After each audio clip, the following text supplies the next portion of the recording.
Hello coders, welcome to the React Beginner series. நம்ம இந்த வீடியோல பார்க்க போறது what is spread operator. Spread operator ES6ல இன்ட்ரோ듀ஸ் பண்ணாங்க. நம்ம Reactல வைடா வந்து யூஸ் பண்ணுவோம் spread operator. அதை எப்படி யூஸ் பண்ணுவோம் அப்படின்னு சொல்லிட்டு கோட்ல பார்க்கலாம். Spread operator எக்ஸ்ப்ளோர் பண்றதுக்காக ஒரு plain JavaScript ப்ராஜெக்ட் வந்து கிரியேட் பண்ணியிருக்கேன். இப்போ ஃபர்ஸ்ட் அரேல வந்து spread operator எப்படி ஒர்க் ஆகுது அப்படின்னு பார்க்கலாம். ஃபர்ஸ்ட் வந்து ஒரு அரே கிரியேட் பண்றேன். கான்ஸ்ட் நம்பர்ஸ் அப்படின்னு சொல்லிட்டு ஒரு சிம்பிள் அரே 1 2 3 எலிமெண்ட்ஸ் வந்து வச்சிருக்கேன். ஓகே, இப்போ இதை வந்து பிரிண்ட் பண்ணலாம். console.log numbers.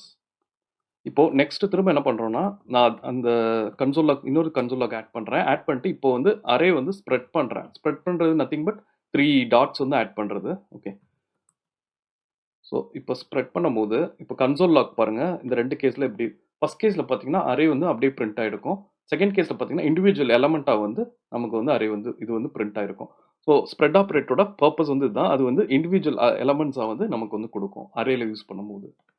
இப்போ பாருங்க, நான் வந்து இதுல இந்த அரேல வந்து நியூவா ஒரு ஐட்டம் 4ன்ற ஐட்டம் வந்து ஆட் பண்ணணும்னு வச்சுக்கோங்களேன்.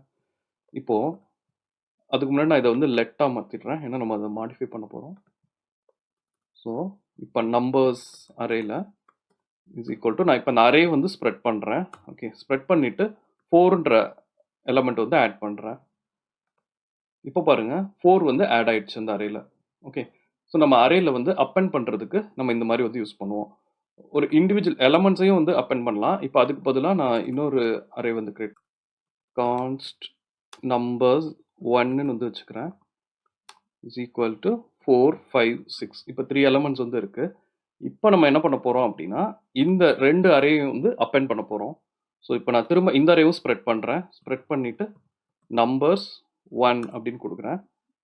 இப்போ பார்த்தீங்கன்னா அகைன் வந்து பார்த்தீங்கன்னா இப்போ ரெண்டு அரேயும் வந்து நமக்கு வந்து மெர்ஜ் ஆயிடுச்சு. ஸோ இது மாதிரி இந்த மாதிரி ஆப்ரேஷன்ஸ்க்கு வந்து நம்ம ஸ்ப்ரெட் ஆப்ரேட்டர் வந்து யூஸ் பண்ணுவோம். நெக்ஸ்ட் வந்து இது ஆப்ஜெக்ட்ல எப்படி ஒர்க் ஆகுது அப்படின்னு சொல்லி பார்க்கலாம். இப்போ லெட் ஆப்ஜெக்ட் வந்து ஒரு ஆப்ஜெக்ட் வந்து கிரியேட் பண்றேன். Name user age 10. ஓகே, ஒரு சிம்பிள் ஆப்ஜெக்ட் வந்து கிரியேட் பண்ணியிருக்கோம். இப்போ இந்த ஆப்ஜெக்ட் வந்து கன்சோல் லாக் பண்ணி பார்க்கலாம். இப்போ கன்சோல் லாக் பண்ணோம்னா பார்த்தீங்கன்னா யூசர் ஏஜ் அப்படின்ட்டு இருக்கு. இப்போ நான் வந்து இந்த ஆப்ஜெக்ட்ல நான் வந்து ஐடின்னு இன்னொரு கீ வேல்யூ வந்து ஆட் பண்ணணும். ஸோ இப்போ அது பண்ணணும் அப்படின்னு வச்சுக்கோங்களேன். இப்போ திரும்ப நான் வந்து ஆப்ஜெக்ட் இப்போ நான் என்ன பண்றேன், ஆப்ஜெக்டை வந்து ஸ்ப்ரெட் பண்றேன். ஸ்ப்ரெட் பண்ணிட்டு திரும்ப வந்து ஐடி 1 அப்படின்னு ஆட் பண்றேன். இப்போ பாருங்க, இப்போ ஐடி 1 வந்து இந்த ஆப்ஜெக்ட்ல வந்து ஆட் ஆயிடுச்சு. ஸோ இந்த மாதிரி பர்பஸ்க்காக நம்ம வந்து யூஸ் பண்ணுவோம். இதில் இன்னொரு வேரியேஷன் என்ன அப்படின்னு சொன்னா, ஆப்ஜெக்ட் இஸ் ஈக்குவல் டு இப்போ நமக்கு ஆல்ரெடி வந்து அது லெட் தான். ஸோ ஆப்ஜெக்ட் வந்து டீஸ்ட்ரக்சர் பண்றேன். டீஸ்ட்ரக்சர் பண்ணிட்டு நான் ஒரு ஃபீல்டு மட்டும் அப்டேட் பண்ணணும். நேம் வந்து அப்டேட் பண்ணணும்னு வச்சுக்கோங்களேன். நான் இங்கே போயிட்டு டெஸ்ட் அப்படின்னு கொடுக்குறேன்னா இப்போ இந்த ஆப்ஜெக்ட் வந்து எப்படி இருக்கு பார்த்தீங்கன்னா டெஸ்ட்னு வந்து மாறிடும். ஓகே, ஸோ இது வந்து அதான் சேம் கீ வந்து நமக்கு இருந்தால் அந்த வேல்யூ வந்து அப்டேட் ஆகிடும். நம்ம டிஃப்ரெண்ட் கீ வந்து கொடுக்குறோம், அதில் இல்லாத கீ அந்த ஆப்ஜெக்ட்ல இல்லாத கீ கொடுக்குறோம்னா அது வந்து அப்பெண்ட் ஆகும். ஓகே, டீஸ்ட்ரக்சரிங்கும் ஸ்ப்ரெட்டும் வந்து நம்ம ரொம்ப காமனாக யூஸ் பண்ணுறது. நம்ம நெக்ஸ்ட் பார்க்க போகிறது டெம்ப்ளேட் ஸ்ட்ரிங். இதுவும் A6ல இன்ட்ரடியூஸ் பண்ண கான்செப்ட். நம்ம டெம்ப்ளேட் ஸ்ட்ரிங்னா என்ன அப்படின்னு சொல்லி கோடில் பார்க்கலாம். Name is equal to user அப்படின்னு சொல்லி வச்சுக்கலாம்.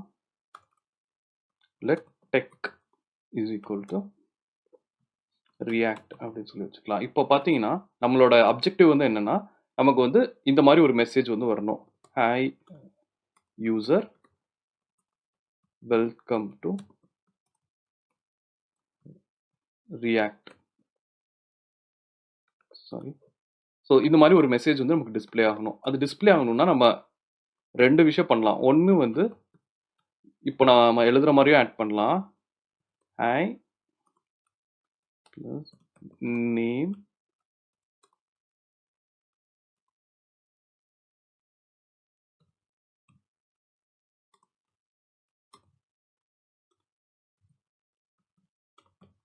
Welcome to tech. ஸோ இதை இப்போ ரிமூவ் பண்ணிடுறேன். இப்போ இதில் பார்த்தீங்கன்னா நம்ம கன்சோலில் பார்த்தீங்கன்னா hi user welcome to react. நம்ம ஸ்பேசிங் வந்து மிஸ் பண்ணிட்டேன். ஸ்பேசிங் ஒன்றும் இல்லை, ஒரு ஸ்பேஸ் இருக்குது, ஸ்ட்ரிங் ஆட் பண்ணணும். Okay, hi user welcome to react அப்படின்னு சொல்லிட்டு வரும். ஸோ இது வந்து நம்ம ES6ல் வந்து நம்ம எப்படி பண்ணலாம் அப்படின்னா, சிம்பிளாக இவ்வளோ நம்ம வந்து கஷ்டப்பட்டு பண்ணுறதுக்கு பதிலாக இதில் பார்த்தீங்கன்னா திரும்ப ஒரு கன்சோல் லாக் போடுறேன். கன்சோல் லாக்ல இப்போ இது டைனமிக்கா இந்த ஸ்ட்ரிங், இதை டெம்ப்ளேட் ஸ்ட்ரிங் அப்படின்னு சொல்லுவோம். இப்போ இது பிரிண்ட் பண்ணும்போது பேக்டிக்ஸ் பார்த்தீங்கன்னா விண்டோஸ் வந்து யூஸ் பண்ணுறோம் அப்படின்னா டாப்பில் இருக்கும். ஓகே, டாப்பில் இருக்க இந்த பேக்டிக்ஸ் வந்து யூஸ் பண்ணிட்டு நம்ம இங்கே என்ன பண்ணுறோம், ஹாய் இங்கே வந்து டாலர் சிம்பிள் போட்டு இந்த ஃபில்லர்ஸ் வந்து போட்டுக்கணும். போட்டோம்னா உள்ள வந்து நம்ம நேம் அப்படின்னு வந்து கொடுத்துடலாம். Name welcome to dollar. Again வந்து இங்கே வந்து நான் டெக்கை வந்து கொடுத்துறேன். ஸோ இப்போ நம்ம மேலே பண்ணியிருக்கிறதும் இதுவும் சேம் தான். டெம்ப்ளேட் ஸ்ட்ரிங் யூஸ் பண்ணி இதை சிம்பிளாக வந்து பண்ணிடலாம். Hi user welcome to react. அது மாதிரி நம்ம இங்கே வந்து என்ன சேஞ்ச் பண்ணாலும் நமக்கு வந்து டைனமிக்காக வந்து இந்த வேல்யூ வந்து சேஞ்ச் ஆகிடும். ஸோ இதுதான் வந்து டெம்ப்ளேட் ஸ்ட்ரிங் ரியாக்டில். இந்த வீடியோவில் ஏதாவது டவுட்ஸ் இருந்தால் நீங்கள் கமெண்ட் செக்ஷனில் ஆட் பண்ணுங்கள். இன்னும் ஏதாவது எக்ஸாம்பிள்ஸ் வேணும்னாலும் நீங்கள் கமெண்ட் பண்ணுங்கள், நான் இன்னும் எக்ஸ்பிளைன் பண்ணுறேன். தேங்க்யூ.